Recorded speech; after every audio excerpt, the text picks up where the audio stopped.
All right, happy Sunday, everybody. Welcome back to the channel. We've got Sunday MLB 15 game slate. Wild Sunday, I'm sure, is coming up here. All right, so recap from yesterday. We'll just jump right in. So we went 2-3 again. We got to go 3-2, not the other way around. But we had the Nats team total over 3.5. That was one of the easiest bets we've made all season. The over 9, stupid easy. We had the Giants and the Mets on the money line. Giants left a ton of runners in scoring position, lost 1-0. That was painful. We had the Phillies on the money line and the Yankees-Dodgers over 7. Yankees-Dodgers over 7 was silly sweat-free. The Phillies got destroyed. I mean, Luzardo got smacked all over the yard. That was an insane game. And then we had Tampa Bay, Houston under 8.5. One bad inning absolutely derailed this, and then the Rays just absolutely came unglued here. So I think the Rays almost doubled this line on their own. They absolutely beat down the Astros. So, all right, let's talk about this slate. Sunday, I don't love a lot here. I think there's a lot of high lines. There's a lot of fishy lines. So, something I'm going to play soft today. Cardinals and the Rangers. Eric Fedde going up against Jacob deGrom. Got to give the edge to Texas just based off deGrom. Fedde is not a guy I can trust. That said, the pitch splits for deGrom don't look great. He pretty much throws a fastball and a slider. That's pretty much his repertoire. Cardinals are second hitting the slider. They are fifth hitting the fastball. If you think you can trust Fedde, there's some value taking the Cardinals. I would lean more towards taking the under here. I don't see the Rangers having a ton of success off Fedde, and he has been really good on the road. So I would lean towards the under here, but it's Cardinals or the under, not paying this price for this Rangers team. Next game is going to be the Phillies and the Brewers. There are trends that work in both of these teams' favors. Since going back to last season, Brewers are 9-1 on the road after they've won their previous game by more than 8 runs. They are also 10-0 in covering the spread. The Phillies are a pretty fantastic Sunday team. Again, coming off a loss in Game 3, they got a great track record. So could go either way. Not paying this price for the Phillies. Ranger Suarez should be pretty good. I lean towards the over here. Quintana has been out for a while, so maybe see a little bit of rust. We do have the wind blowing out here. So I do see runs in this one. Ultimately, where do I lean? I don't know how you can fade the Brewers. They're on a 6-game winning streak. Phillies are on a 3-game losing streak, but it's one of those. I think the Phillies bounce back and get the win today. But again, can't really pay this price, so it's the over or nothing would be the only way I would bet this if I had anything on it. Next game is going to be Boston and Atlanta. Really, really fishy line, man. Super fishy line that is trending towards the Braves, but we got Garrett Crochet going up against Bryce Elder. That is the definition of a pitching disparity, but we see sharp movement coming in on the Braves. So this would be Boston or nothing for me. We got an over-under of 8. Maybe the over. It's just a weird line. I want to play Boston. I want to play Boston race to 4 at -115 on DraftKings. I want to play Boston money line, but this is why I'm going to wait a little bit just to see kind of how this line movement keeps trending, but very fishy spot there. White Sox and the Orioles. We've got Grandpa Charlie Morton coming off one of his best starts in a long time, going up against Adrian Hauser. Hauser's last start was against the Mets. He pitched an absolute gem. We don't have a lot of innings to go off of here. We got 12 innings. He struck out 8. Got great numbers, though. Really good numbers. He's been extremely efficient. 0.071 to righties, 160 to lefties. Charlie Morton is Charlie Morton. He's got a 7.14 ERA at home in 8 games. We've got a pretty large sample size here to say he likes to give up runs. So we got an over-under of 9. It's very fishy, man. Another over-under that's highly fishy in my opinion. Give me the White Sox on the first 5 at plus money. Plus 130 to take the White Sox. I think they should be able to get some runs off of Morton. You want to play this a little safer, you can take their first 5, team total over 1.5, but it's pretty juiced at like -145 here. All right, next one is going to be the Oakland Athletics. It says Oakland, but they're not Oakland anymore. Sacramento Athletics versus Toronto. This is going to be JP Sears going up against Kevin Gausman. I want to just take the over, given the immense amount of runs that have been put up in the first 2 games. Yeah, it's over or nothing here. Can't pay this price for the Blue Jays unless you throw them in a parlay. But Athletics have lost 5 in a row, 1-9 in their last 10. On the road, 14-17 still. So they have been winning some road games.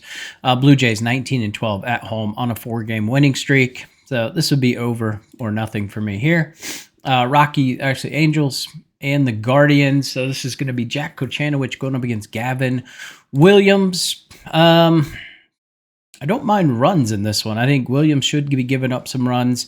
I think Kochanowicz should be giving up some runs. He's got almost a 6 ERA on the road. Gavin Williams, 4.18 ERA at home. Don't love the fastball here against these Angels. They should be able to rip his fastball.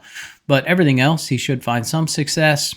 Splits don't look good, actually, for the Guardians here. They're 20th hitting the fastball, 30th hitting the slider. It's pretty much what Kochanowicz throws. He's a 2-pitch pitcher. Every once in a while, he throws a changeup. So this is one, it would be, there's a prop I like in this one. I like it a lot. And it's on our best bets today. And it's going to be Carlos Santana to go over 1.5 hits, runs, and RBIs. He's over this in 10 straight games. So I like him to continue that streak today. We do have some pretty decent weather. It's a little on the colder side, but 64 degrees, not terrible. 11-mile-an-hour wind blowing left to right. So this is one, I lean Guardians, but again, it's just too heavy of a price to pay. So maybe the over in that one. All right, we've got the Rockies and the Mets. This is going to be Clay Holmes going up against Carson Palmquist. So this is one, Palmquist is a lefty. Mets haven't been hitting lefties overly well, but the Rockies don't hit anybody well. So there's that. Yeah, there's an angle here to take the Rockies at plus 320, but I'm not going to pull the trigger on it. I don't really trust Clay Holmes a ton, so I'm not going to put him in a parlay piece or anything like that. Holmes has got a 3.41 ERA and 5 home starts. Palmquist has a 7 ERA and 2 away starts, so not one where I want to jump all over this game, to be honest. There's difficulty finding value for sure. Next game would be the Giants and the Marlins.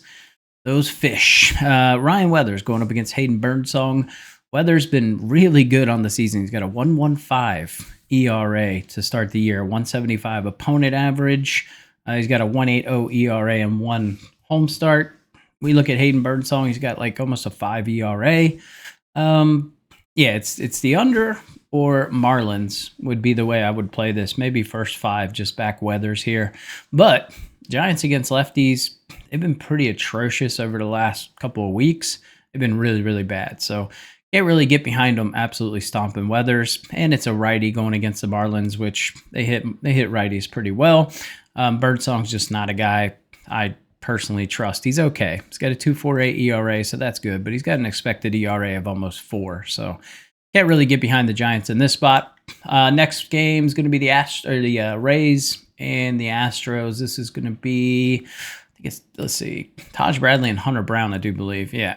So Hunter Brown, can't remember if it was his last start or 2 starts ago, but he got absolutely dimed up by the Rays at Steinbrenner Field. They were tattooing home runs off of him, but it was a day where the wind was blowing out real big. -2 something for this team. No, I'm not paying -200 for the Astros. I would maybe go back to the well and take the under. Taj Bradley's been pitching a little bit better, but he does have a 6.20 ERA in 4 away starts. Hunter Brown 1.09 in 4 home starts. So I don't know if I can get to the Rays. You're getting really good value to take them, but different park. Obviously, we don't have the advantage of the wind blowing out and taking advantage of these Rays bats. And they absolutely just put up a ton of runs yesterday. So don't really love backing teams when they throw up, double-digit runs the previous day. So too much value here. It's worth a sprinkle on the Rays, but I won't be betting that. All right, Tigers and the Royals. This is going to be Keter Montero going up against Chris Bubik.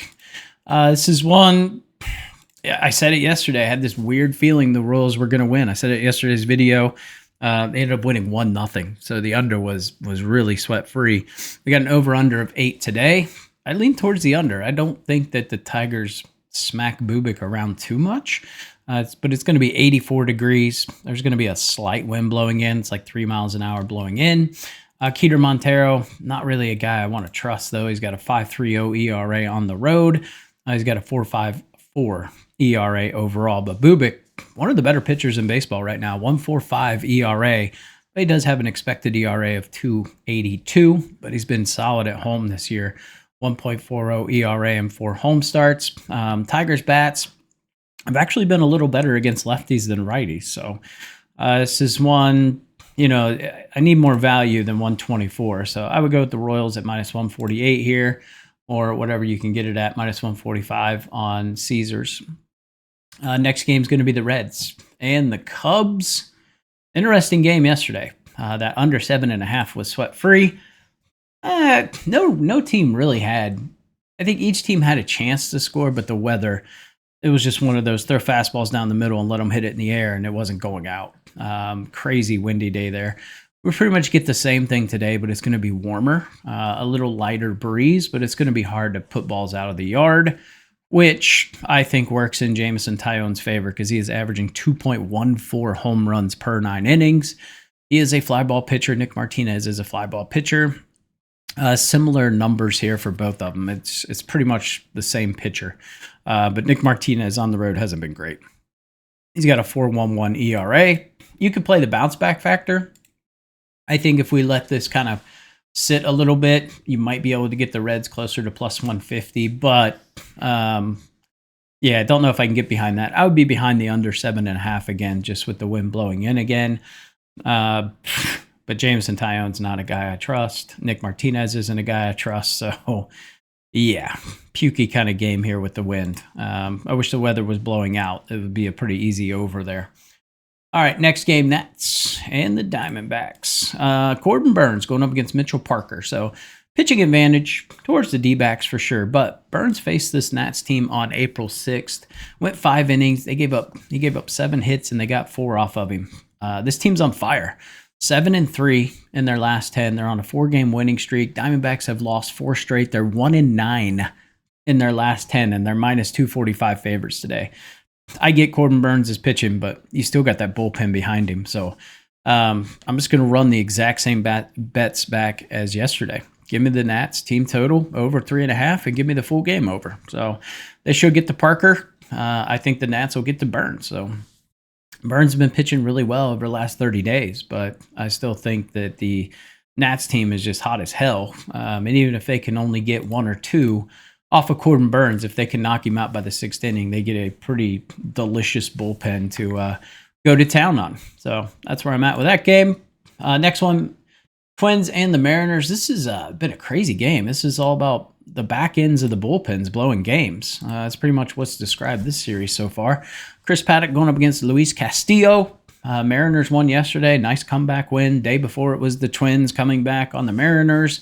So the last 2 or 3 innings has been pretty wild in this series. But Castillo at home is a guy I can get behind. 2.65 ERA going up against Paddock, who has a 4.70 ERA on the road.